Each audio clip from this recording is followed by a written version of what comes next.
Добар ден на сите. Мене ми представува посебно задоволство што можам да ве поздравам на почетокот на работењето на нашата трибина, која што денеска и утре ќе се одржува тука во Пробиштип. Сакам да го поздравам пред се председателот на Демократскиот сојуз, господинот Павле Трајанов, кој е денеска со нас, да ги поздравам членовите на председателството на Демократскиот сојуз, членовите на председателството на Демократската младина на младината на Демократскиот сојуз и нашите драги гости и пријатели. Трибината, која што денеска и утре ќе се одржува овдека во Пробиштип, има работен наслов "Како до нови работни места". Ние сите се сеќаваме, тоа беше мотото и геслото на нашата партија за парламентарните избори во 2011 година. Врз основа на тоа, согласно нашите програмски определби, Демократскиот сојуз подготвува стратегија за забрзан економски развој и програма за отварање на нови работни места. Како секоја демократска партија, така и Демократскиот сојуз при во изготвувањето на овие акти се консултира со голем број на домашни и странски експерти, но во секој случај ги црпи своите идеи од граѓаните. Во таа насока, на Facebook страницата на Демократскиот сојуз беше спроведена апликацијата "Како до нови работни места". Апликацијата беше многу посетувана од нашите членови, од нашите симпатизери и од граѓаните на Република Македонија. На неја учествува 673 граѓани со своји идеи, со своји проекти. 10 најуспешни апликации, или она што го велиме, оние со најмногу лајкови, авторите на тие апликации се денеска меѓу нас и во текот на оваа сесија ќе ги образложат своите идеи. Ова е можеби изгодна прилика да ве известам дека програмата која што ја добивте ќе претрпи мали корекции, односно денеска наместо предвидениот еден панел ќе се одржат два панела, што значи и вториот предвиден панел, новиот поредок ќе биде на дневен ред денеска. Утре ќе имаме пократко време предвидено за работа. Во овој момент ми останува да го поканам нашиот председател, господинот Павле Трајанов, да ви се обратим и во исто време да ја отвори денешната трибина. Повелете. Благодарам. Прво да ве поздравам јас сите присутни, да ви посакам успешна работа.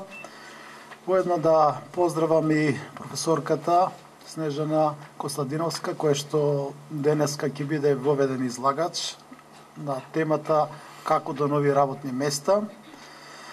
Јас во почетокот сакам да презентирам одредени ставови на Демократскиот сојуз околу актуелните состојби во Република Македонија, околу актуелната политичка состојба. Вие знаете дека ние имаме константни ставови и пред 24 и после 24 тоа што се случуваше во парламентот. Ја сметаме дека треба тие настани да се расчистат. Затоа како политичка партија први иницииравме да се формира една парламентарна комисија која што ќе ги разгледа сите аспекти на случувањата пред 24 декември и на самиот ден, кога обезбедувањето интервенираше да ги отстрани претениците кои што практично насилно ја презема, условно кажано, столицата на председател на парламентот. Сметаме дека треба да се формира таква комисија, да се расчистат работите, меѓутоа немаше политички слух за тоа, првенствено до опозицијата.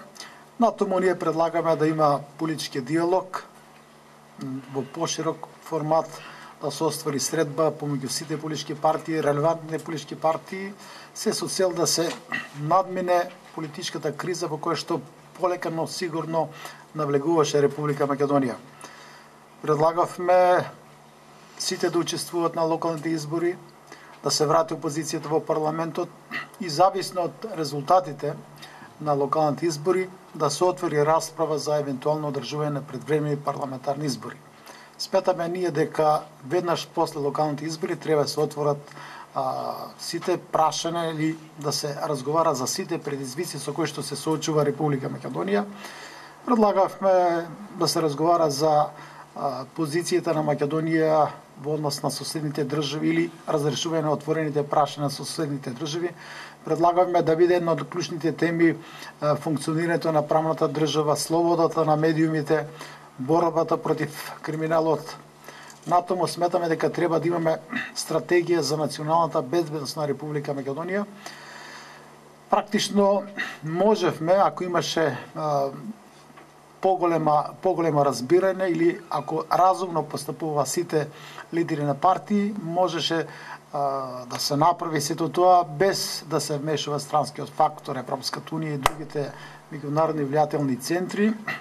Меѓутоа, на крај, кога немаше излез, тоа се случи во текот на вчерашниот ден и се дојде до некои прифатливи решенија, што значат враќање на опозицијата во парламентот, учество на локалните избори и можност да се разговара за евентуални избори, парламентарни избори, но сето тоа после изборите, после локалните избори.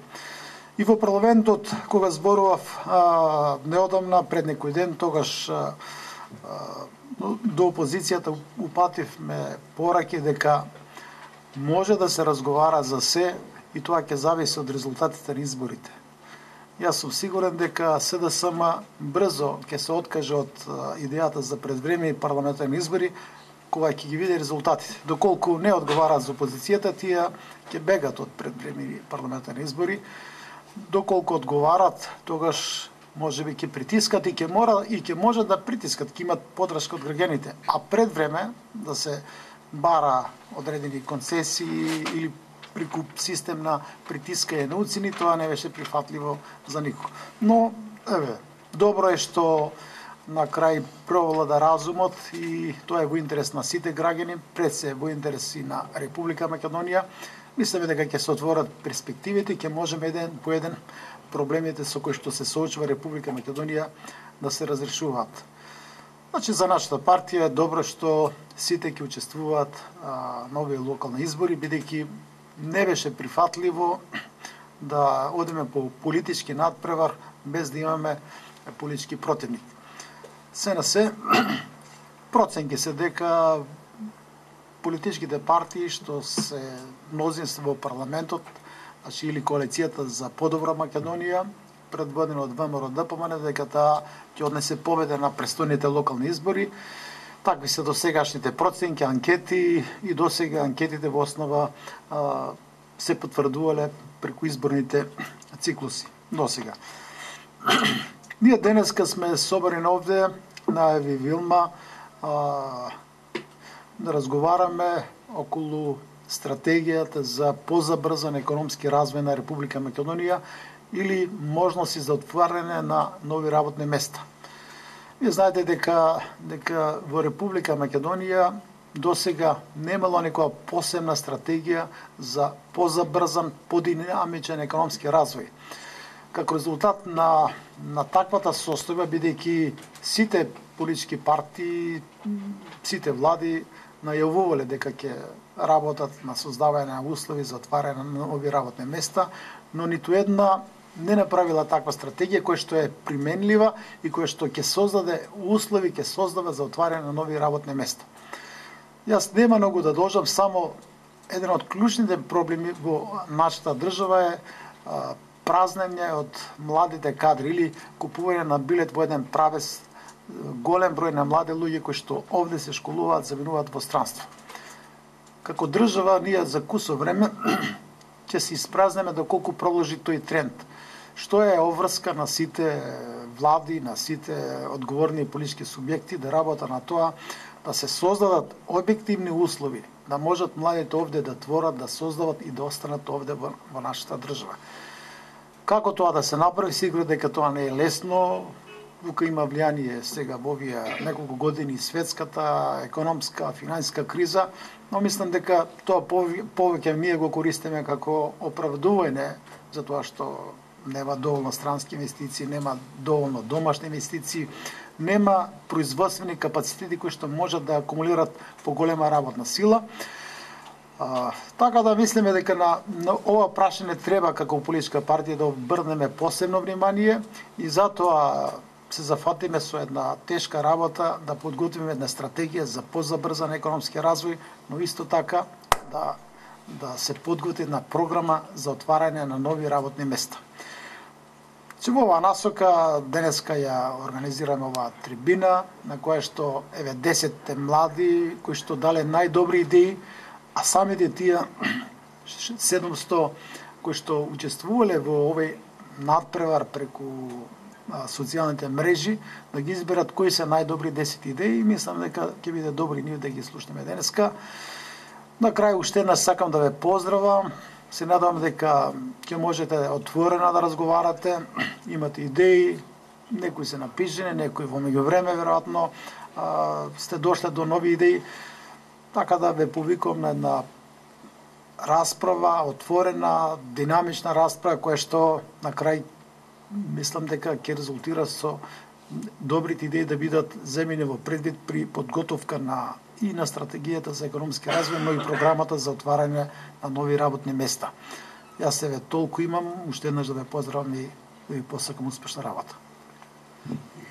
Ви благодарам, председател, и да продолжиме со работа. Ми причинува посебно задоволство што нашиот прв говорник е доктор Снежана Костадиновска-Милошовска, професорка од Економскиот институт од Скопје. А задоволството е уште поголемо што доктор Костадиновска-Милошовска не е само теоретичар, кој што своето знаење го има стекнато низ научните институции, напротив има богато практично искуство како помошник министер за финансово работење во Министерството за внатрешни работи и како државен секретар во Министерството за финансии. Две институции во кои што вршела одговорни задачи, но мислам дека ќе биде искрена и ќе ни каже сосема спротивни во некој дел, посебно Министерството за финансии, каде што се боревме за нови вработувања, Министерството за внатрешни работи за нови вработувања и Министерството за финансии, кај што бевте многу стриктни во однос на одобрувањето на средства за нови вработувања. Без разлика, чест ми е, драго ми е, Снежана повели. На почетокот би сакала да изразам задоволство што сум поканета да ви се обратам на една исклучително важна тема. Значи, можам да искажам задоволство што, ако забележувате во последен временски период, од 2-3 години, Демократскиот сојуз изразува исклучителен сенс кон теми и прашања кои што се од висок интерес за Република Македонија и кои што представуваат посебен предизвик. При тоа многу отворено, многу храбро сака да се справува со овие проблеми, да ги отвара во јавноста, да отвара широка јавна, научна и стручна дебата околу истите. Во тој контекст, стратегијата што ја најави председателот Трајанов за забрзан економски раст на Република Македонија е од приоритетно врвно значење покрај останатите предизвици за кои што во кратки црти ви зборуваше околу тековната светска и регионална финансиска криза, нашето евроинтегрирање, прашањата со името, внатре партиските, внатре религиозните, меѓупартиски релации и така натаму. Додека сите овие прашања се разрешат, времето минува, а нашата прекрасна и убава Република Македонија, како и што господинот Трајанов констатира, се празни. Односно, ова во стручната литература и во новинарските весници и статии ќе прочитате дека се вика под насловот одлив на мозоци. Ова е најголемата штета што може да и се случи на една земја. Многу храбри, многу способни, многу високо посветени луѓе, особено во овој временски период, многу стручно способени во врвни и ретки професии, за жал не можат да се снајдат тука и мораат својата среќа и екзистенција да ја бараат некаде на било какви работни места, да градат своја среќа и туѓи стапки на раст и на општествен производ во други земји и да се покажат како многу способни. Ова ние не смееме да го дозволиме. На овој феномен мораме да ставиме стоп. И не можеме да се задоволиме со стапки на раст од околу 0%, 1%, минус 1% и така натаму. Од таа гледна точка, значи, стратегија секако ни треба и факт е дека ние не сме имале таква стратегија. Подитно мораме да ја изградиме, во која што за поздравување и треба сите да се согласиме дека е многу и покрај сите критики што се упатени на сметка на владата околу агресивното барање на странски инвеститори, ја би рекла дека не треба да се критикува оваа теза. Во таа насока и Демократскиот сојуз покажува висок капацитет и неговиот претседател има, го следам одреден временски период, висок интерес околу тоа како во земјава да се донесат што е можно повеќе странски инвеститори, затоа што и во стручната и во научната литература, во врвни теоретски, експертски мислења, странските инвестиции даваат најбрзи резултати, отвараат најмногу работни места и најбрзо го динамизираат растот. Впрочем, ова го потврдува и практиката на многу земји од наша провиниенција кои што излега од бившиот социјалистички блок и постигнаа драматичен раст и вработеност. Од таа гледна точка ние би сакале и би биле среќни и се разбира со една добра политика, една добра профилација какви инвеститори не влегуваат во државава, во кои сектори влегуваат, какви профили бараат. Притоа, моето кратко искуство во таа сфера е дека, верувајте ми, нивниот интерес е голем, а тука нема соодветна работна сила. Го истражуваат претходно пазарот и вела вашите луѓе не владеат доволно број на светски јазици, не знаат добро да ги користат компјутерите, барем доскоро и така натаму некои занатски работи и активности, техничките науки, особено машинството кои доскоро беа заборавени како професии во Република Македонија. Знаете дека нашиот образовен систем и нашата практика беа насочени да учиме општи занимања кои што пазарот, особено странските инвеститори, многу не ги валоризираат, не ги ценат. Не би сакала да ви зборувам денес, не е време и место дека на нашето образование му треба темелна промена. Дека треба во процесот на образование, ако сакате и во средното, образование да излегуваат луѓе спремни за на пазарот. Пазарот покажува на трудот дека ние немаме прво доволно профили на луѓе со средно образование кои ќе се вклучат како електричари, како поправачи на машини и така натаму во голем број на сфери, тој е дефицитарен. Тука можат да најдат стотина илјади луѓе вработување и екзистенција.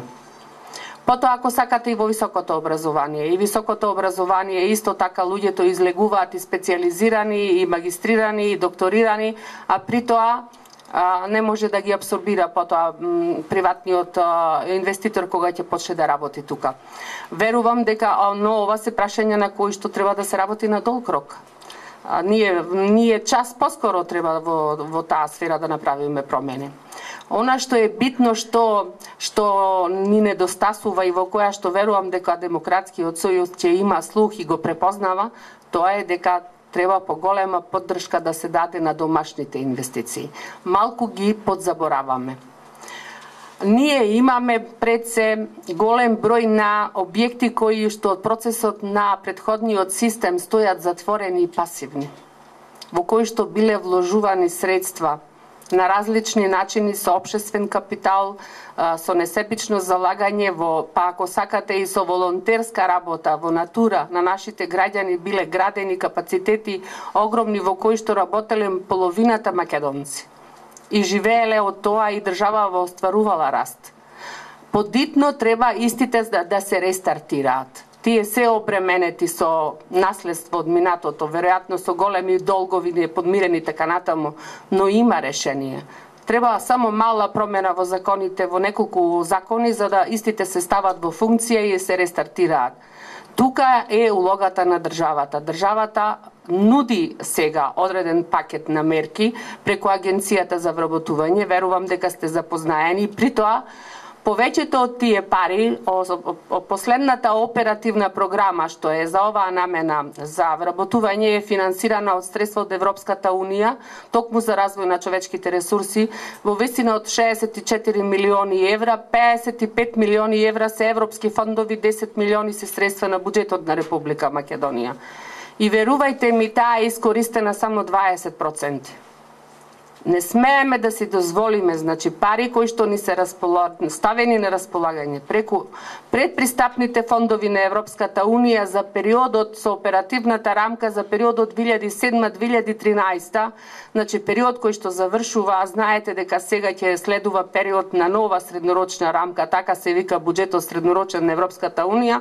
Ние уште периодот завршил, ние парите не сме ги искористиле, а се соочуваме со, барем поспоред податоците на последните податоци на вебсајтот на Агенцијата за вработување, евидентирани 245.000 невработени во Република Македонија, кои што нешто имаат лични губитоци и се чувствуваат нелагодно и имаат своја непријатна состојба семејна и животна, туку се одразува на вкупниот раст и позицијата на Република Македонија. При тоа, сигурно ви е многу добро познато дека европските пари не се користат лесно. До нив тешко се доаѓа. Поединци, вие и колку да сте ентузијасти, колку да сте информирани, не можете сами да ги искористите тие пари. Партнерствата ни се неопходни. На тој план треба да работиме. Значи, политичките партии, локалната самоуправа, невладиниот сектор, младите особено треба да бидат охрабрени заеднички во процес на соработка, да ги подготвуваат програмите, да можеме сите пари да ги до денар да ги искористиме од Европската унија. Значи, од 670 милиони толку ни се средства одобрени од Европската унија во овој среднорочен период по 5 компоненти кои што ги дава за приспособување на Република Македонија кон европското законодавство и пазар. Ние имаме искористено, господа, само 50 на милиони до сега. Огромен губиток. Голем простор кој што бара само спојување на сите чинители и заеднички напор.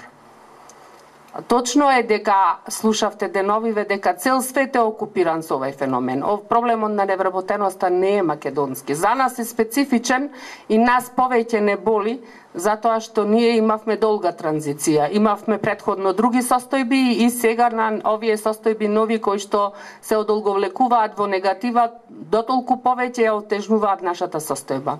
Меѓутоа, знаете, слушате барем деновиве дека Европската унија е загрижена со стапка од 12% невработеност. Ние цело време имаме над 30% и ништо не преземаме. 12% и црвено светло запарено во Европската унија. Светската банка, слушавте деновиве, доста вика јавниот сектор треба преобремене во сите сфери, цвртете се, дајте му шанса на приватниот сектор. И ако сакате, канцеларијата на Светска банка во Република Македонија деновиве излезе и имаше директно обраќање во таа насока. Македонската влада вика мора да искреира 3 пати повеќе работни места отколку што има во приватниот сектор. Моментално се вработени околу 400.000 во Република Македонија, од кои што половината работат во јавен сектор, господа. Ние мораме да искреираме дупло повеќе работни места и тоа воопшто не е тешко. Ни треба само поголем ентузијазам, заедништво, волја, насока, стратегија и работа. Ако си ја сакаме својата земја, значи сакајќи себе си да си постигнеме подобра позиција и подобра благосостојба, тоа ќе ни се врати на сите. За жал, ние како општество, навикнати од досегашните негативни состојби, ја изгубивме довербата едни во други. Раст и развој во никој општество не се постигнува без доверба. Нашите идеи мораме да ги споделуваме. Мораме да се здружуваме и да си бараме помош едни од други. Никој поединец не може сам да успее.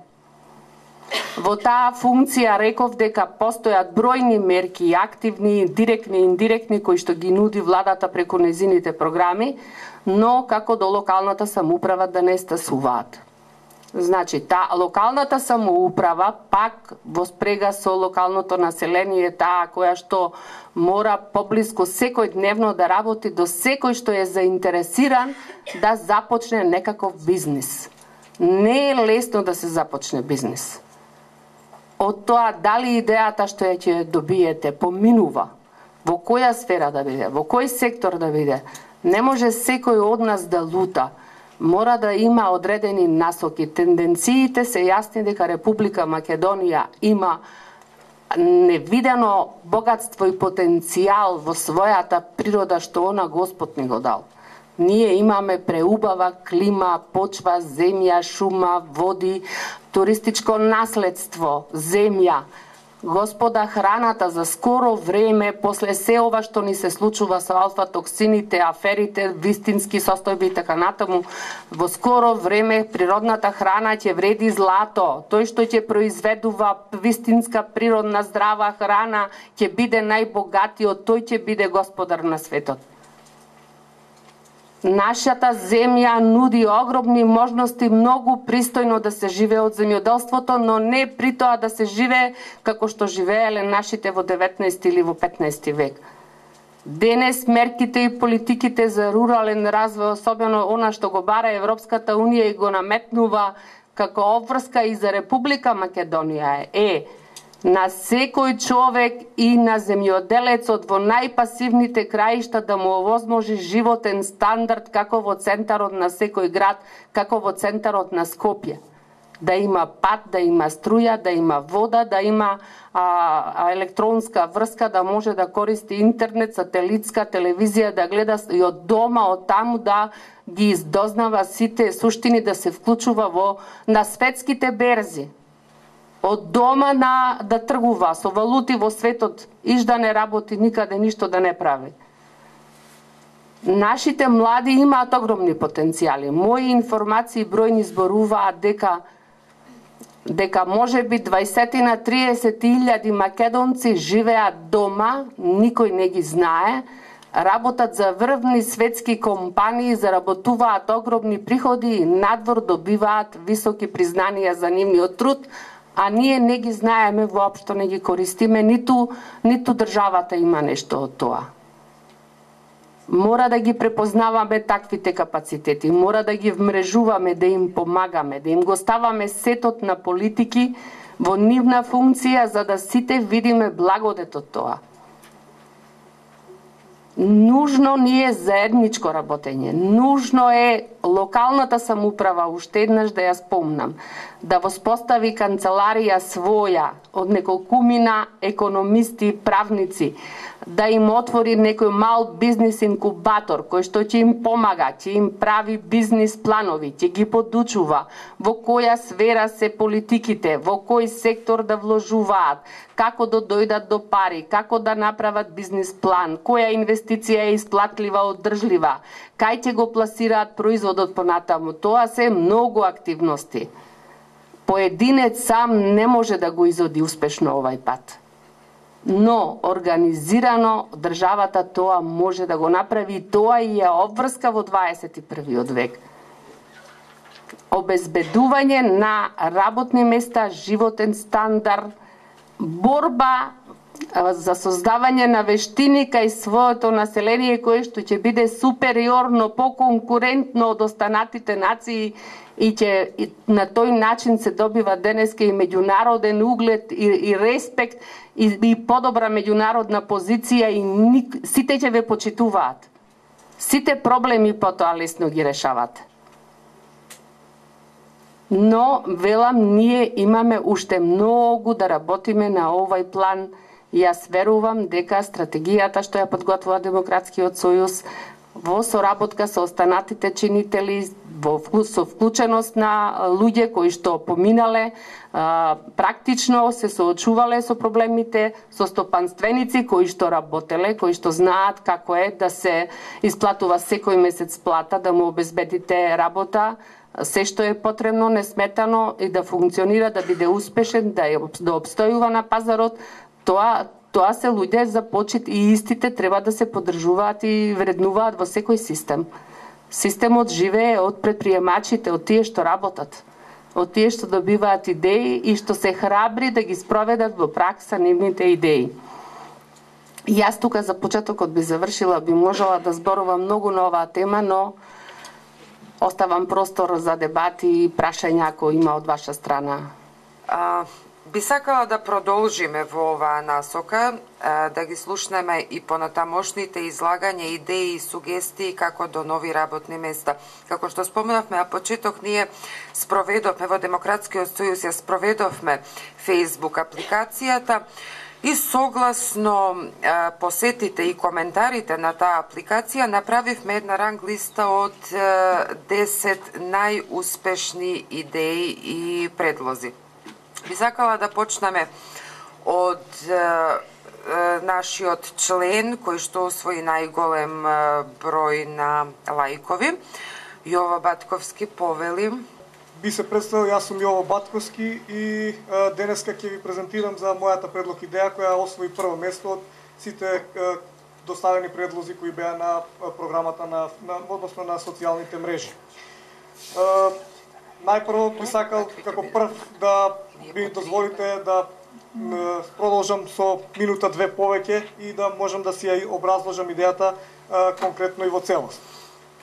Прво, се согласувам со делот забелешките, мислам и со насоките кои ги даде професорката и ќе кажам дека денеска живееме во една нова ера, значи информатичка ера каде што компјутерот е главното оружје и средство за преживување и каде што зависиме целосно од неговото постоење и совладување односно постапување со него и раководење на тие програми.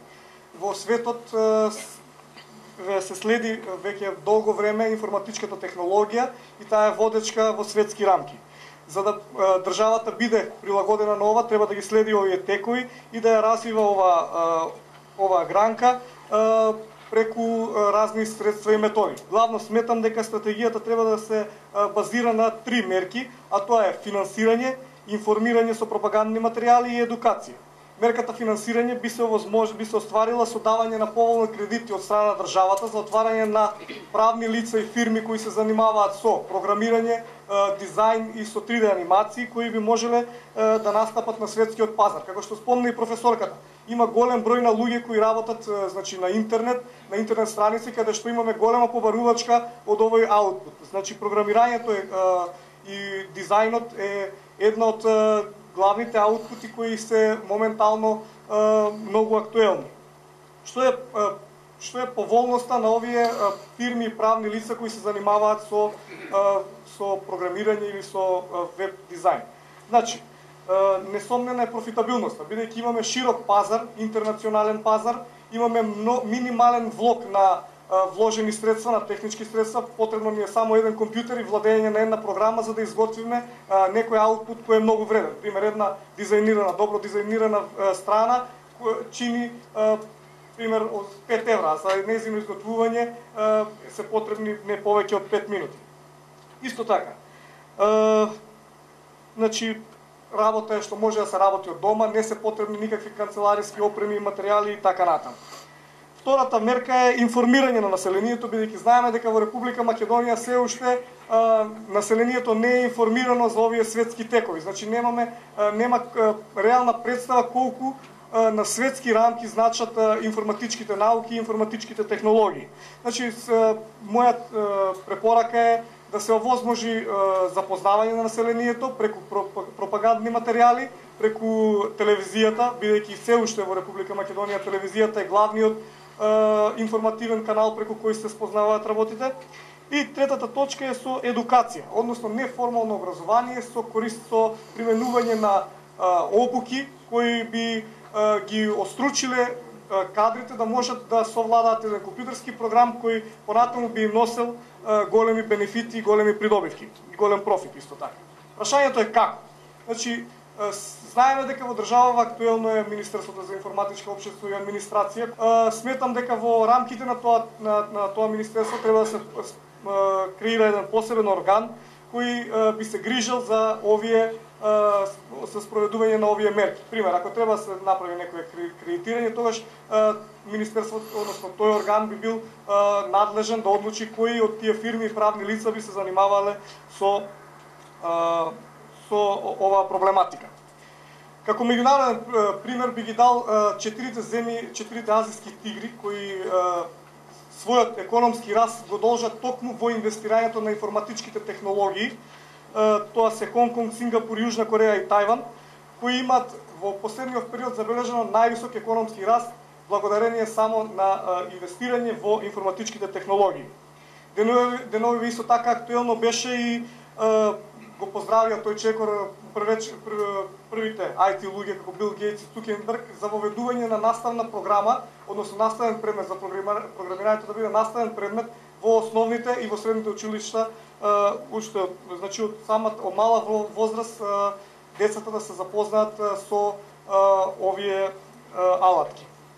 Како последен податок би ви дал дека би го напоменал фактот дека од 10 најбогати луѓе во светот, скоро 2/3 се водечки луѓе во информатичките технологии. Јас ви благодарам и би им дозволил на останатите кандидати да си го представат своето мислење. Следен за кој е предвидено да ги презентира своите видувања, своите идеи, своите сугестии, Ангел Михајлов. Ангел, повели. Ако да навалиме невработеноста, беше преку развој на туризмот или по-конкретно туризмот во руралните и планинските региони. Вака сега, повеќе од јасно е дека зголемениот број на туристи ќе ја зголеми побарувачката во услугите како дејност или конкретно во угостителството највеќе. Не случајно одбрав оваа тема. Природата на мојата професија ми овозможува секојдневна соработка, разговори со разни туристички агенции, од каде малку подетално сум запознаен со предностите и недостатоците кои ги имаме. Секојдневно слушаме дека во Македонија или највеќе во Скопје се зголемуваат бројот на туристи. Нели Скопје го доби приматот за најпосетуван град и пред Охрид. Меѓутоа, ако одиме малку подлабоко, Чекор понапред, ќе видиме, треба да се запрашаме колку време успеваме да ги задржиме туристите овде. Не е долго времето, значи успеваат една организирана група од Турција, да речеме, доаѓа во Скопје, останува, го шета за 6-7 часа, останува во некој хотел, утре ден оди Битола, Охрид и продолжува во Албанија. Јас иднината тука ја гледам, значи, сметам дека преку руралниот и планинскиот туризам ќе успееме малку подолго време да ги задржиме овде,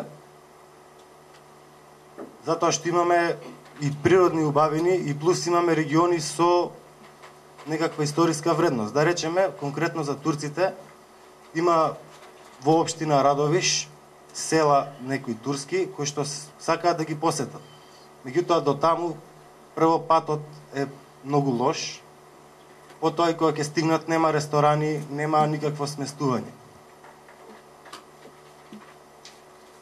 Со подобрувањето на туристичката клима ќе се зголеми бројот на угостителски објекти, етно села, хотели, хостели, ресторани и слично. А на тој начин ќе се зголемува вработеноста во државата. Ова знам дека делува вака едноставно, меѓутоа не е нималку наивно, потребни се големи средства и за подобрување на инфраструктурата и добра промоција на програмите кои ќе ги подобрат условите за развојот на туризмот. Ова е во кратки црти, се надевам бев јасен и благодарам. Елена Денковска, повели. Јас поставив повеќе теми кои што сметам дека би биле добри за како да нови работни места во Република Македонија. Тие ги направив по некоја моја анализа на пазарот на труд во Македонија. Мојот прв предлог би бил субвенција за вработување на лица со инвалидитет, што да се направи, би требало например да се направи една анализа на пазарот и да се утврди кои компании во земјава нудат услови за вработување на таквите лица и на истите тие компании да им се овозможат поволности, со што би се допринело за зголемување на бројот на вработените на вработени лица со инвалидитет, без истото вработување или само да биде пополнување на одредени налози од страна на кои што се дадени од страна на некои меѓународни институции. Вториот предлог за стимулација, значи намалување на даноци и стимулација на некои мали и средни предпријатија. Сметам дека Со намалување на дануците би се охрабриле и стимулирале сите лица кои што имаат идеја за започнување на свој бизнис, со мониторирање и поддршка на иновативните мали и средни предпријатија кои што имаат потенцијал за напредок и пласман на производите, првенствено или на домашниот, а постепено и на европскиот и генерално меѓународниот пазар. Со посебна анализа, со посебна систематизација да се утврди исто така дали тој производ вреди да биде прикажан на меѓународен саем за мали и средни предпријатија, а со самото тоа да се допринесе и до полесен пласман на производите на меѓународниот пазар. Со исто така со афирмација за квалитетот на производите на домашните предпријатија би се подобрила и перцепцијата за квалитетот на македонскиот производ генерално. Третиот предлог, практиканска работа и обука на млади лица. Сметам дека би било потребно да се издвојат лица кои што имаат потенцијал за напредок и потенцијал за напредок значи недоградба во една одредена област, односно во област во која што тие се образувале, значи банкарството, медицината, информатичките технологии и како и нивно исто така до квалификување. Со тоа би се здобиле со поголеми знаења и искуства и шанси за вработување во самите компании каде што извршуваат практиканската работа. Со тоа ќе се допринесе за создавање на квалитетен кадар, за стимулирање на практикантите да бидат најдобри во областа во која што специализираат, а со тоа и подобрување на квалитетот на кадрите на ниво на целата држава. Четвртиот предлог ми е поддршка и развој на туризмот. Значи сметам дека тоа би се постигнало со ангажирање на некои соодветни лица или на туристички водичи кои што ќе дадат атрактивни понуди за посети на убавините и културно-историските наследства на Република Македонија. Исто така, значи потребна е поголема ангажираност од страна на институциите кои што го промовираат домашниот туризам. Исто може да се избери една или пак повеќе туристички агенции кои што ќе добијат некои поволности со кои што ќе доколку или направат план за привлекување на поголем број инострански туристи. Може да се овозможи значи поддршка и поттик во соработка со странски туристички агенции, промоција на туризмот преку директни контакти или значи со посетување преку директни контакти со поинтензивни аранжмани, како и значи би требало, сметам дека домашните веб страни за развојот на туризмот да се обновуваат почесто. Мојот пет предлог е изработка на план за привлекување на странски инвеститори. Значи план еден за таргетирање на странските инвеститори кои што имаат кои што функционираат во област, кои што се застапени или пак кои што не се доволно или воопшто ги нема застапеност во Република Македонија. Би требало да се направи една анализа значи на млади умови кои што македонски млади умови кои што ќе придонесат да се развие тој еден одреден бизнис во нашава земја. Секако нели да со тоа би се реномирал тој производ и квалитетот на изработката значи во Македонија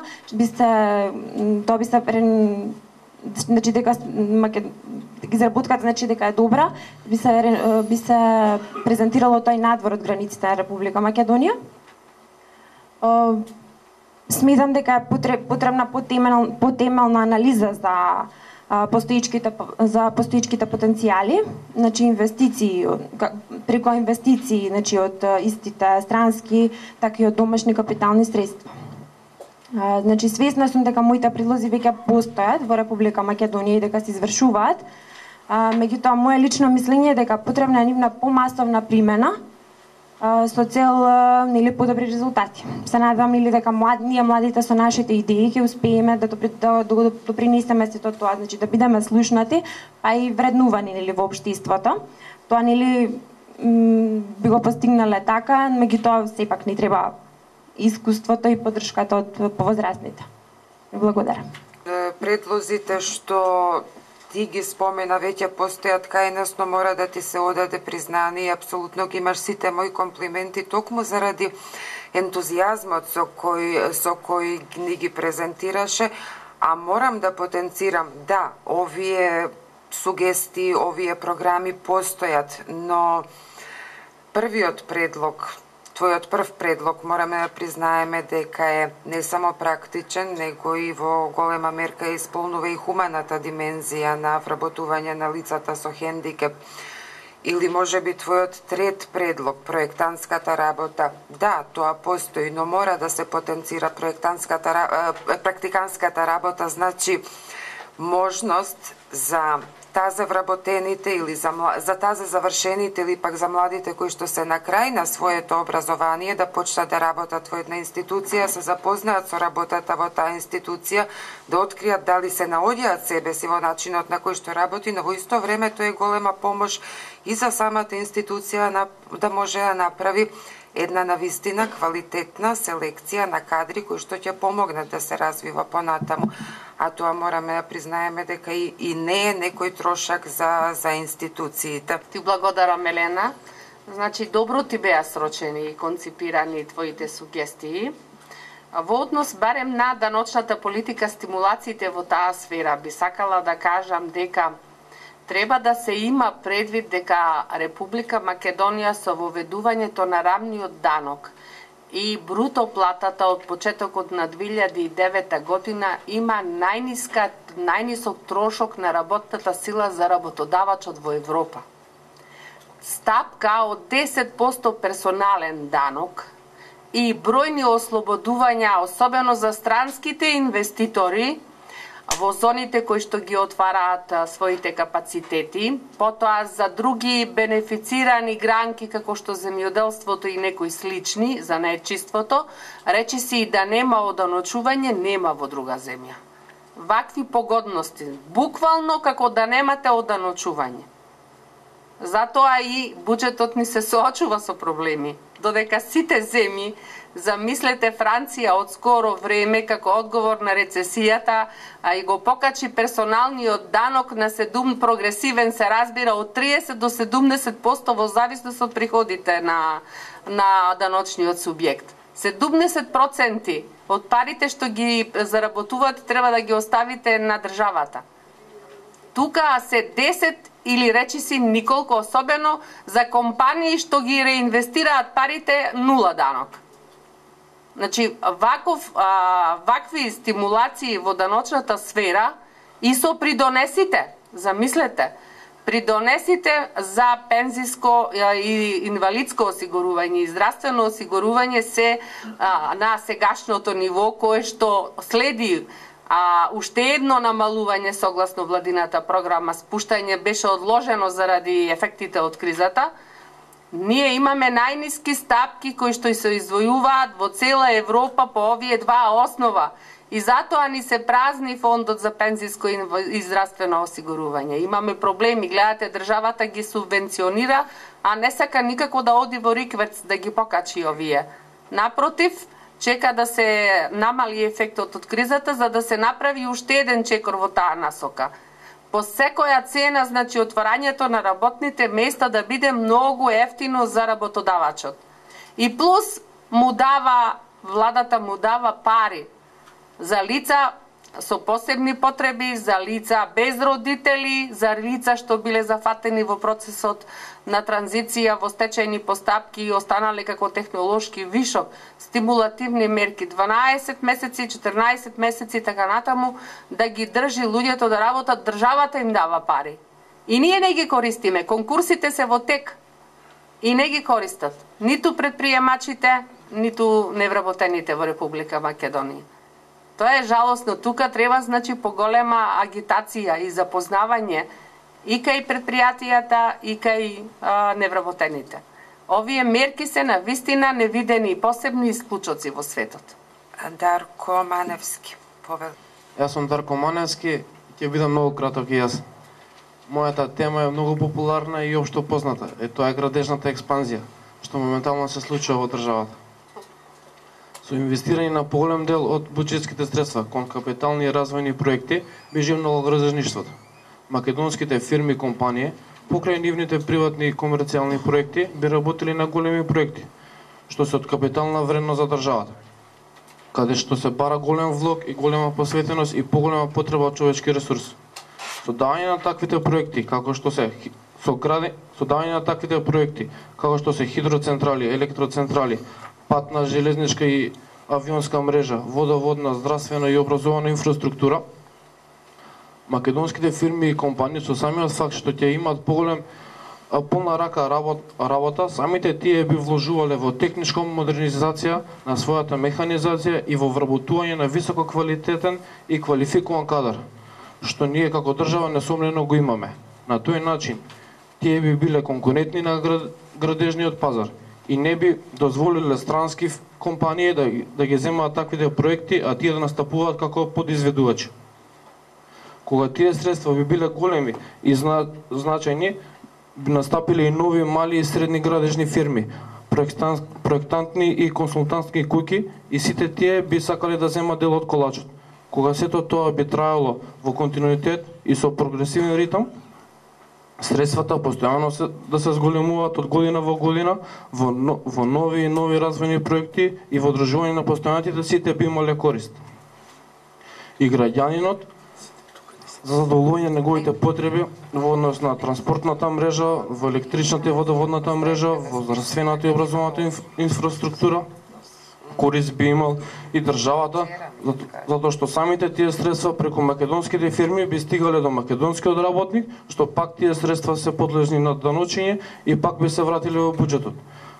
Значи не би излегле надвор од државата преку странска компанија.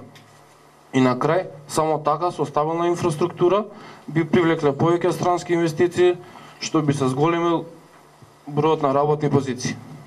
Меѓу првите 10 кои што го задржаа вниманието на посетителите на нашиот Facebook портал е и Славчо Јовановски. Повели, Славчо. Мојот предлог се однесува на измена на законот за пензионирање, односно да се врати законот за пензионирање со стаж, кој што важеше за пензионирање за мажи со 40 години стаж, а за жени 35 години стаж. Неговата важност да биде се додека трае важноста за законот за пензионирање во полицијата и во армијата. Со претходниот закон граѓаните со завршена средна стручна спрема за нив беше поволен поради тоа што тие доколку се вработат на 20 годишна возраст и со 40 години ефективно работење, веќе на 60 години ќе може да се пензионираат, додека со овој закон тоа се пролонгира 64 за жени и 64 години за мажи, а 62 години за жени.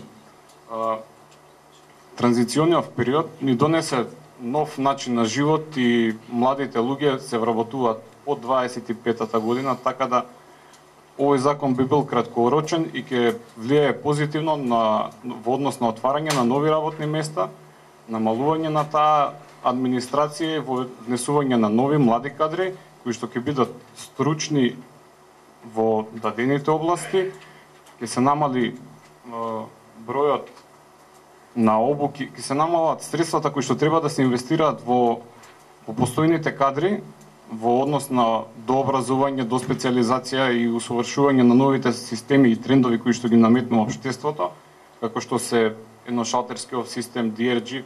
Значи тие кадри потешко е да ги прифатат тие начини на работа на 60 годишна возраст, додека кај помладите е многу полесно. Негативната страна што се однесува до овој закон е буџетот ќе биде преоптоварен поради тоа што ќе се јави нова стапка на пензионери, ќе треба да има ново оптеретување односно истиот. Ви благодарам.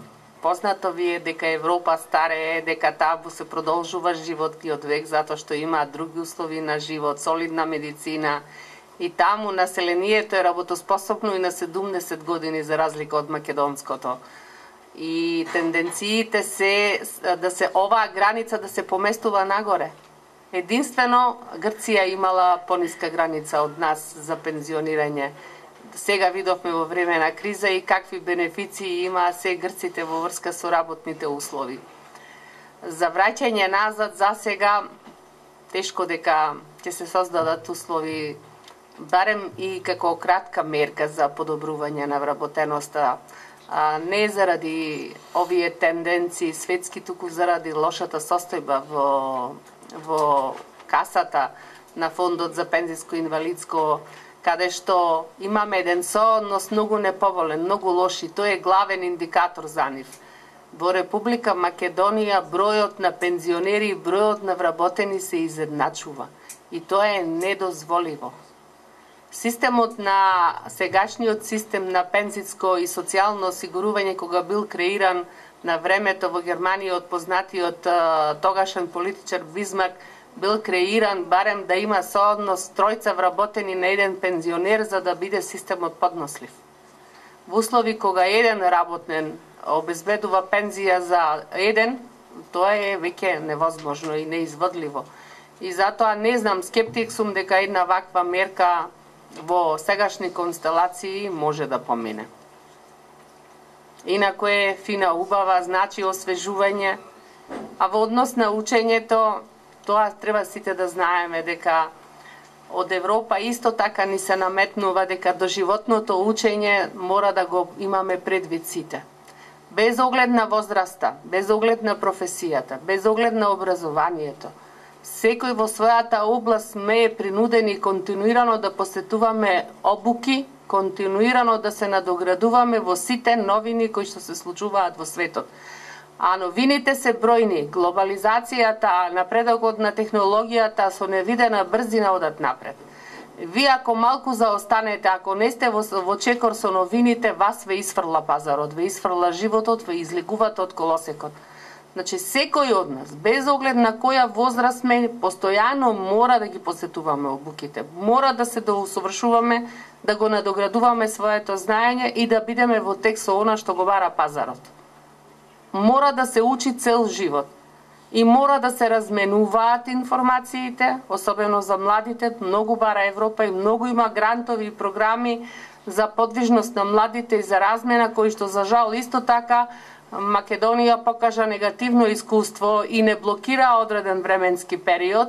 Фондови кои што се доделени токму за таа цел беа блокирани заради негативно практикување. Верувам дека наскоро ќе бидат и дури сме дадени и на суд за тоа, за лошо користење на тие пари. Верувам дека мора подитно тука да ја оправиме работата и тие средства да ги ставиме во функција и нашите млади, што е можно повеќе да бидат во тек со младите во Европа. Да си ги разменуваат искуствата и да се компарираат едни со други, затоа што тие не се попаметни од нас и поспособни. Тоа да го разбереме и да го имаме во вид. Ние сме многу надарена нација, многу креативни. Но ние сакаме некој да не води, да не храбри. Тоа ни е во генот, таква ни е генетската предиспозиција. Македонка Андевска, повели. Јас сум Македонка Андевска од општина Илинден. Сега ќе се обидам да ви го представам моето размислување за проектот како до нови работни места. За да се задржат младите во своето место на живење, општината, поточно во Република Македонија, потребна е неопходноста од подобрување на условите за живот во општините, од потребата од поголема фокусирање кон изградба на повеќе објекти за задоволување на дневните, специјалните и повремените потреби на населението, поголема урбанизација на сите делови на територијата на општината, заради подобрување квалитет на живеењето и стимулирање на економскиот развој, развој на патната инфраструктура, изградба на атмосферска и фекална канализација, каде што општината насочува кон фокусирање на нови инвестиции и привлекување на инвеститори за изградба на нови фабрики каде би се вработиле младите. Зголемувањето на ниво на економската развиеност може да се постигне преку постигнување и развој на мали средни предпријатија, кои што предизвикуваат носител на економијата за ниво на Република Македонија. Новите инвестиции секогаш се предизвик за предприемачите, но и за институциите на системот одговорни за економскиот развој. Анализата на образовното ниво на невработените покажува дека уделот на неангажираната работна сила е најголем на лицата без образование и се намалува со зголемување на образовното ниво. Стратешките цели во делот на економијата се привлекување на нови домашни и странски инвестиции и поддршка на постојните, преку кои би се отвориле нови работни места, каде би се вработиле младите и би се задржале во местото на живење општината, поточно Република Македонија, и намалување на невработеноста преку локалните мерки за берзата на трудот и практиканството. Оваа конкретна цел предизвикува спој на расположливите човечки ресурси со потребите на стопанството во општините. Ви благодарам што ме слушавте. Твојата сугестија ја препозна во излагањето на професорката Снежана Костадиновска-Милошовска, која помеѓу останатите работи ја потенцираше улогата на локалната самоуправа во креирањето на работните места и животниот стандард. Снежана, може да те замолам? Имено и во извештајот на Европската Унија стои дека ние немаме доволно јасно конципирана методологија за воспоставување на стратегии за локален економски развој во општините низ Република Македонија, и според мене ова е суштинско прашање за развојот, кој што сметам дека е добро не само што ќе се креира и спроведува и планира од макро ниво, односно од врвот, туку и од базата да почне. Значи, креирање на развој од базата кој што ќе биде инициран од самите чинители во секоја општина на Република Македонија. И тоа е суштината на процесот на фискална децентрализација. Ние во овој процес, ако се сеќавате, долго време го дебатиравме и ни беше наметнат да го спроведеме со потпишувањето на рамковниот договор, и тој ни стана составен дел од нашиот уставен поредок после воената криза што имавме. Дури и воената криза ни се случи заради тоа, да ве подсетам, значи. Така барем беше аргументот од страна на албанскиот фактор во државава дека државата ни е премногу централизирана и дека нема многу простор за делување на локално ниво на сите актори, на сите чинители да делуваат во базата. Значи, тој процес на децентрализација се случи со таа цел. Образовните политики и локалниот развој да се креира во самите локални средини од страна на самите граѓани, според нивните видувања, според нивните желби, според нивните сознанија. Она што најмалку треба да направи секоја општина во Република Македонија е да формира оделение за локален економски развој. Тоа оделение, меѓу другото, треба да има сосема јасен направен профил економски и социјален на општината, во кој што јасно ќе бидат нотирани потенцијалите општински, природни, културни, стопански, меѓу другото и ќе има точна, прецизна бројка за работната сила. Според она што го нуди или бара пазарот, треба да се формира и образованието. Затоа е средното образование децентрализирано. Значи, општините треба да креираат образовни програми во средното образование според побарувачката на пазарот. Ако станува збор за Штип, очигледно е дека на Штип му се потребни текстилни работници кои што ќе се формираат во процесот на средно образование во текстилни училишта. За друга општина која што се занимава со друг вид во кој што доминантни стопански дејности се други, такво образование, такви образовни профили треба да се градат. Значи, општината треба, односно градоначалникот преку неговата администрација, во содејство со сите чинители, носители на локалниот развој, првенствено на стопанските субјекти кои што работат, потоа на младите кои што имаат идеи за отварање на различни бизниси, на политичките партии, да се изгради заедничка стратегија за тоа како во иднина го гледаат да го остварат развојот на својата општина и од каде ќе се најдат средства за реализација во кој временски период со кои носители на тие планови што се носат. Само земји или структури или субјекти што имаат солидни и јасни визии, преточени во планови, со активности, со средства, само тие се успешни денес. Ние може да се зборуваме на вакви трибини и си разговараме и многу енергија трошиме, многу време, но тоа да не остане потоа ништо. Треба да имаме јасна водилка. Значи, преточена јасна стратегија за локален економски развој. Потоа, практично што треба да прави на терен општината преку таа администрација што ќе биде вработена и обучена за тие цели, да ги повикува етаблираните бизнисмени, со кои проблеми постојано ги повикува, со кои проблеми се соочувате вие во вршење на вашиот бизнис и што ви е потребно за да ангажирате што е можно повеќе работна сила. И така се решава најдобро проблемот на невработеноста.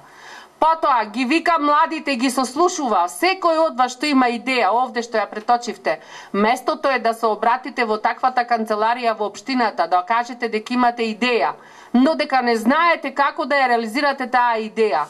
Општината е таа што треба да изнајде луѓе кои што ќе ви помогнат, ќе ви кажат дека сте на прав пат, дека тоа што го размислувате е добро или лошо, дека треба да го коригирате, од каде да обезбедите средства, како да подготвите бизнис план.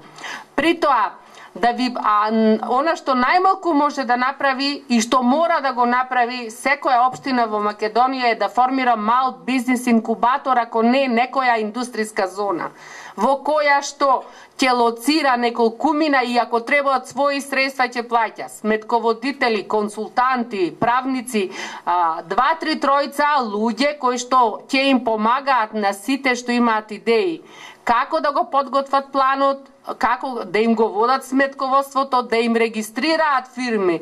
Значи, овие општи, базични административни работи да им ги вршат. Тие многу ќе им се исплатат потоа. Верувајте, така многу идеи ќе се реализираат, ќе се преточат во практика. Инаку може да разговараме и ништо од тоа ако вие немате кому да се обратите, кому да ги кажете вашите идеи, вашите проблеми и дилеми со кого да ги споделите. Првата врата е општината.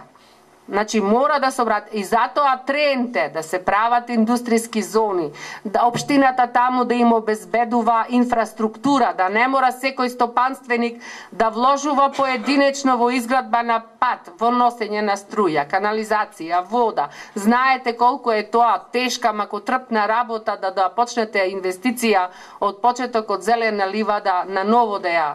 Тоа е тежок процес. Сега се поедноставува и воспоставување на едношалтерски системи и со електронска регистрација и така натаму, но не може секој од нас да знае да ги изоди овие патеки. Овие се многу чекори, многу се комплексни. 2-3 тројца луѓе кои што би ги плаќала општината би отвориле сигурно 10 пати повеќе работни места, кои што потоа би се вратиле преку даноци на општината, преку персоналниот данок што се плаќа, преку данокот на недвижности што ќе го наплатува на објектите што ќе им ги изградите, луѓето што ќе им ги вработите, што ќе создадете подобро место за живење. Тоа е формулата во цел свет за побрз развој. Тоа мора да го прават и нашите општини. Вие мора да барате општината да се стави во функција на вашите потреби. Нашите потреби се побрз раст и вработување. И тоа треба да и биде примарна цел. Следен да не ги представи неговите сугестии, планови и идеи е Филип Батковски. Најпрво би сакал да потенцирам дека делот што го говореше професорката во ведниот дел за европските фондови, сакам да се заблагодарам за незината поддршка за ние младите да ги искористуваме и сметам дека вистина е тоа дека многу малку се искористуваат тие фондови и дека е многу мала самодовербата и информираноста кај младите за тие фондови, а тие траеле и понатаму ќе траат. И сакам да кажам дека треба малце повеќе да се информираат младите, меѓутоа и представниците што се на Европската Унија во Македонија да водат една поагресивна политика на информирање. Мојот предлог, односно мојата идеја, исто така е веќе измислена, веќе кажана. Ја започна професорката сега пред малку. Таа е за слободните економски зони, слободните индустријски економски зони.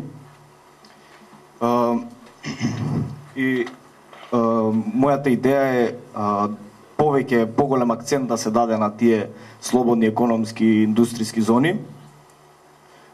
и сметам дека може да бидат тие многу голема дуд во растот на економијата во Македонија.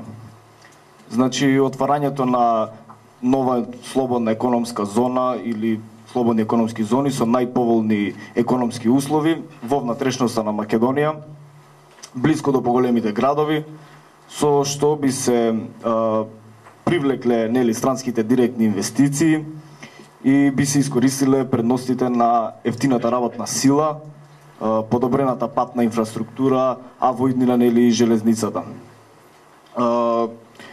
Во моментов Македонија има 4 техничко-индустријски зони, ако сум грешка може да поправите.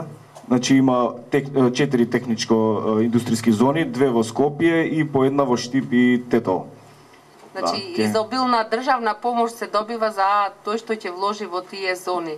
Во период од 10 години така е направен законот. Другите индустријските зони што се помали немаат таков статус како овие што се националните 3 сега за сега, туку таму помага општината околу инфраструктурата само.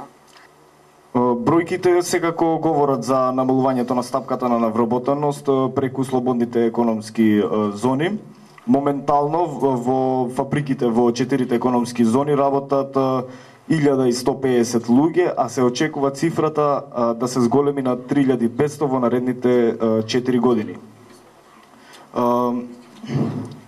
Иако веќе е испланирано да се отворат овие нови економски зони, сметам дека ова треба да биде главен адут за растот на извозот, а и економскиот раст во земјава, и со привлекувањето на странски директни инвестиции би можеле да станеме центар за раст и значително да намалиме зависноста од Европската Унија.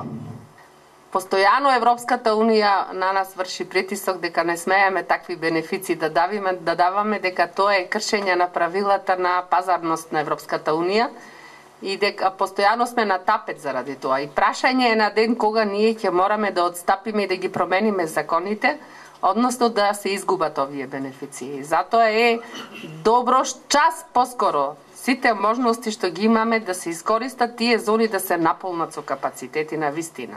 Почитувам председатели, почитувани гости, значи, јас сум Јордан Чатосиев, председателот на Општинската организација на Гази Баба. Мојата идеја или предлог беше финансирање на проекти кои ќе допринесат за зголемување на лицата кои што се за да се вработат, односно овие проекти би биле за отварање на нови работни места. За да се зголеми вработеноста, потребно е најнапред да ги искористиме и ИПА фондовите при Европската Унија, кои што финансираат готови проекти од инфраструктурата, како што се значи патишта, железничкиот сообраќај, хидроцентрали, пречистителните станици и слично, кои би биле за подобро живење на граѓаните во локалната самоуправа. Исто така покрај овие ИПА фондови се и кохезионите фондови од ИПАРТ програмата за предпристапните фондови за членки кандидати за Европската Унија. Знаеме дека 670 милиони евра се одвоени за Република Македонија, од нив се искористени само 50 милиони евра. Треба исто така да се направат и програми за производство на органски производи, развој на земјоделството, развој на земјоделски производи. Најголем проблем е тука што Република Македонија се соочува со човечкиот фактор. Институциите располагаат со скромни човечки ресурси, а токму тие градат вкупен амбиент во државата. Најреден мој предлог од општината е значи поттикнување и развој на специфичните занаети. Знаеме дека голем дел од занаетите веќе се во изумирање, па затоа добро би било доколку се најдат можности да се финансираат занаетите како што се ковач, шнајдер, кондураџе и слично. Мислам дека голем дел од луѓето би почнале сами да прават некои од овие производи кои што ќе имаат пласман во иднина да ги продаваат, односно да се самофинансираат. половината од тие пари, Јорданчо спомна дека по 5 компоненти доаѓаат тие пари. Тие 5 компоненти значат дека едната е и најголемата, која што сме ја прифатиле на времето и која што ја практикува Европската Унија, транзицијска помош се вика. Тоа е помош која што ја дава најмногу на институциите да се приспособуваат на институциите од Европската Унија. Домашните институции значи да се приспособуваат на практиките, работата и правилата на Европската Унија. За жал, ние досега не сме биле многу итри и при програмирањето не сме знаеле да направиме такви проекти и за такви цели кои што ни се од суштинско значење. Се разбира дека не се сите такви и половината од тие 650 милиони што ги спомна Јорданчо одат токму за оваа прва компонента, кои што се наменети генерално кон трансформациите или реформите што се случуваа во судството и во полицијата. И се разбира и некои други институции, но генерално парите се дава за овие два вида на реформи. Сами сте свесни од ефектите од тоа што сме ги зеле парите и што со ни сме направиле. Другите држави за разлика од нас, поголемиот дел на парите за другите компоненти ги користеле. Најважна е компонентата што ја спомна Јорданчо, која што се однесува на изградба на инфраструктура. Ние имаме тука најслаби ефекти. Овие слаби ефекти се објаснуваат со фактот дека барем од клучното министерство кое што е задолжено за овие прашања, Министерството за транспорт и врски, дека во досегашниот период на Република Македонија и требаше долг временски период за да ги подготвиме проектите за изградба на железници, за изградба на автопатишта и се разбира најголем дел треба да биде финансирано околу 150 милиони евра за мало патче од автопатот коридорот 10 кој што се однесува на делницата Удово-Смоквица. И се јасно вие какви потреси создава ова инвестиција во Република Македонија. Еден од претходните говорници рече дека истата ја зеде странска, грчка, односно компанија и дека сега битката е кој македонски подизведувач ќе се вклучи и какви ефекти од овие пари на кои што се долепија и домашни фондови и пари од Европската инвестицијска банка. Значи, какви ефекти ќе предизвика врз вработеноста и развојот во Република Македонија. И трета, и една многу важна компонента меѓу останатите, која што би сакала да ја нагласам, се парите кои што се издвојуваат за земјоделство и рурален развој. За жал, овде стоиме најлошо, сакале, верувале или не, и при тоа многу малку договори и средства се одобрени и при тоа, замислете, биле нерегуларно користени средствата, сега ќе бара Европската Унија тие што ги добиле парите да ги вратат назад. Можете ли да си замислите ваков абсурд? Значи, прво, јасно ви е дека постојат многу институции во Република Македонија задолжени за сервисирање и проектирање и исплата на овие пари. Многу сложена администрација. Постои посебна агенција за финансиска поддршка на земјоделството во која што работат 200 луѓе. Постојат посебни подрачни единици на Министерството за земјоделство во секој град. Постои уште една друга агенција за поддршка и развој на земјоделството која што треба да ги едуцира земјоделците и да ги спрема да ги подготвуваат да ги користат овие програми, да аплицираат за овие програми. И постојат во сите министерства организациони единици со по 10 луѓе кои што работат токму на тендерирање, на постапки спроведување, на исплата и така натаму. Значи, околу 1000 луѓе во Република Македонија сервисираат 200 милиони евра кои што треба да ги добијат македонските земјоделски производители или фарми, а ги искористиле само со 10%. Кај се другите? А рековме дека земјоделството во Република Македонија треба да биде златен рудник. И ќе биде. Но ни останува на сите чинители максимално да се вклучиме Многу се сложени процедурите на Европската Унија. Не секој од нас може да направи проект според незините барања. Затоа постојат, оваа држава финансира 1000 службеници. И тие 1000 службеници треба да слезат долека и земјоделците. Да ги сослушаат, да видат што сакаат да прават, вклучително не земјоделско самопроизводство и рурален развој. Значи, разубавување на руралните средини, носење на вода, инфраструктура, струја и сите останати електроелектрични приклучоци, како и во сите средини, тоа е многу важна поента руралниот развој во Европската Унија. И бројни други фондови се достапни. А да не ви зборувам за фондовите што постојат во сферата на екологијата, за грижа за отпадот со ѓубрето и така натаму, какви се тука можности и потенцијали постојат. Ние, за жал, ништо не прави на тој план, а има голем простор. И во однос на она што се бара на пазарот, уште еден коментар би сакала тука да завршам. Значи, сите треба да бидеме свесни дека се менуваат занимањата и професиите што се бараат и што биле барани. И има еволуција и сите треба да се постојано да сме во тек. Ако слушавте деновиве, Опел испушта од 30.000 вработени што ги имал во Германија, останува на 3.000 вработени. Техниката се повеќе го заменува човекот, но затоа има професии нови, услуги бројни кои што се уште се трудоинтензивни, од кои што се уште може да се создава доход и кои што ќе бидат многу потребни во иднина. Ние барем во урбаните средини, трчајќи по другиве задачи, вршејќи ги своите обврски во текот на денот, во приватни компании максимално од 12 до 2, некој 15 часа на ден работиме. Немаме време да си подготвуваме ниту храна, ниту да чистиме, ниту да се облекуваме, ниту да се переме. При тоа немаме каде да купиме готова храна. На секој од нас во близина ни треба нешто подготвена храна, брзо земање и дома носење. Тоа е голем резервоар за работни места, во Македонија не се користи.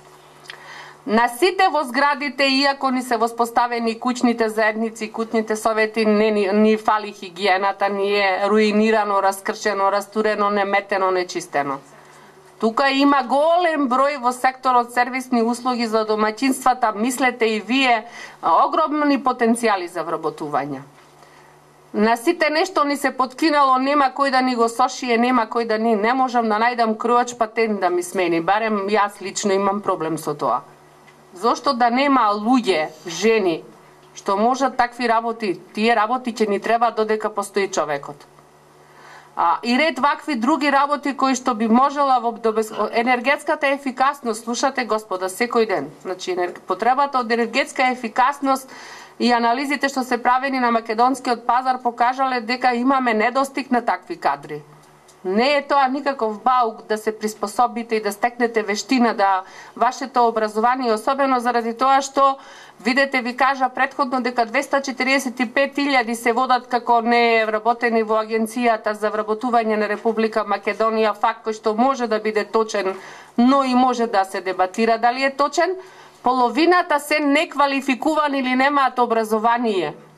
Тие се зрели за такви услуги. За нив треба мала преквалификација да се насочат луѓето и да ги вршат овие работи, да многу да заработуваат. Може многу да се релаксира цел систем ако овие сервисни услуги кои што и на запад се многу платени. Па видете вие денеска не треба да ви зборувам повеќе, водоинсталаторите и механичарите имаат поголема плата од лекарите и вицевите на таа сметка. Кој ви е крив што си учел за лекар ако ти ми бараш за да ти сменам гума 50 евра на ден, а на докторот му треба да работи цела недела за тие пари. Значи, тие диспропорции во валоризацијата во платите се како резултат на тоа што не се приспособуваме соодветно на нашите потреби на побарувачката на пазарот на трудот. Но поединецот се разбира дека не е тој што може да биде толку многу упатен и свесен. Заедницата, државата е таа што треба да ги насочи и да им каже и некој треба, ние сакајќи бегајќи од тоа планско самоуправно општество од претходниот век, избегавме тотално од насочување, од планирање.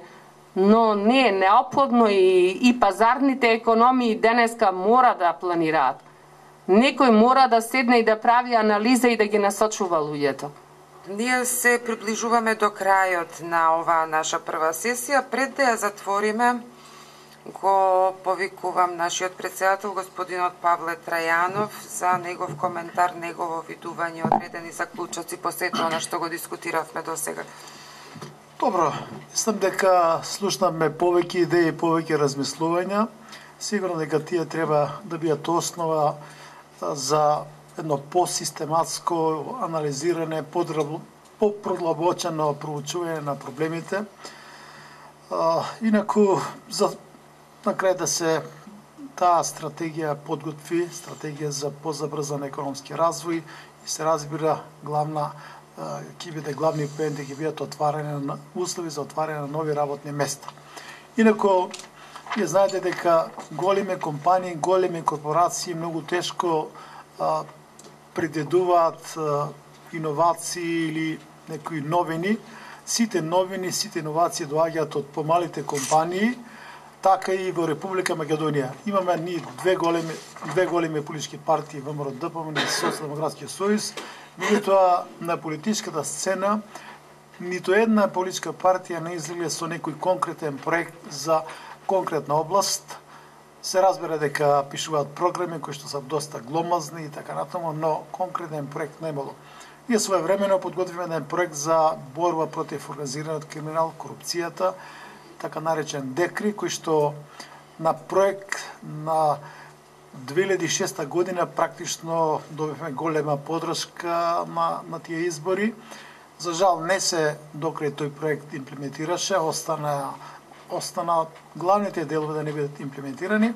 Сега, како што гледате, подготвуваме стратегија за позабрзан економски развој Република Македонија, но не само ова стратегија, подготвуваме еден друг предлог кој што наскоро во текот на летниот период или некаде најкасно септември-октомври, кога ќе се знае дали ќе имаме предвремени парламентарни избори, тој проект ќе го презентираме.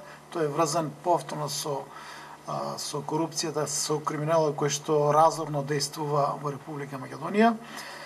И мислиме дека на овој начин Демократскиот сојуз како автентична политичка партија која што е близко до граѓаните, која што презентира постојано своји идеи, своји ставови, самостојно, независно од тоа што сме ние во коалиција со други политички партии, секогаш градеме своја филозофија, своји идеи, тие ги презентираме и се надеваме дека како партија и натаму ќе биде присутна во јавноста со многу идеи, со многу проекти и ќе вклучуваме повеќе луѓе, повеќе експерти, се со цел нашата политичка програма, нашите размислувања да бидат во функција на развој на државата, во функција на обезбедување подобар живот на граѓаните на Република Македонија. Со ова сакам да го завршиме овој дел од трибината. Покуса, пауза, 5 минути, ќе продолжиме со на нова тема, тоа е нов светски поредок, кај што господин Чомовски ќе зборува, но и Зоран Петров, затоа што само накусо процесите што се одвиваат во светот, во Европа, најавени со арапската пролет. Таа арапска пролет продолжува сега на Балканот, во Грција, имавме промена на влада, во Бугарија неодамна падна владата, во Словенија. Дали Република Македонија ќе остане стабилна, ќе зависи меѓу другото и од тоа дали ќе одговориме на предизвиците од социјалните аспекти, а тоа можеме да го направиме само ако имаме навистина добра стратегија за развој на државата. Треба и многу други елементи, функционирање на правната држава, развој на демократските институции, слобода на печатот, слобода на говорот, но и ефикасна борба против корупцијата, зло со кое што и натаму се соочува Република Македонија. Јас сум сигурен дека на овие предизвици ќе има одговор следниот победничар За сега сакам да ве поздравам и ви посакувам се најдобро. Во ред би сакала и јас тогаш да се заблагодарам на Снежана за нејзиното навистина значајно учество во нашата трибина. Би сакала да се заблагодарам и на Јово, Ангел, Елена, Дарко, Славчо, Македонка, Филип, Јорданчо и општинската организација на Газибава.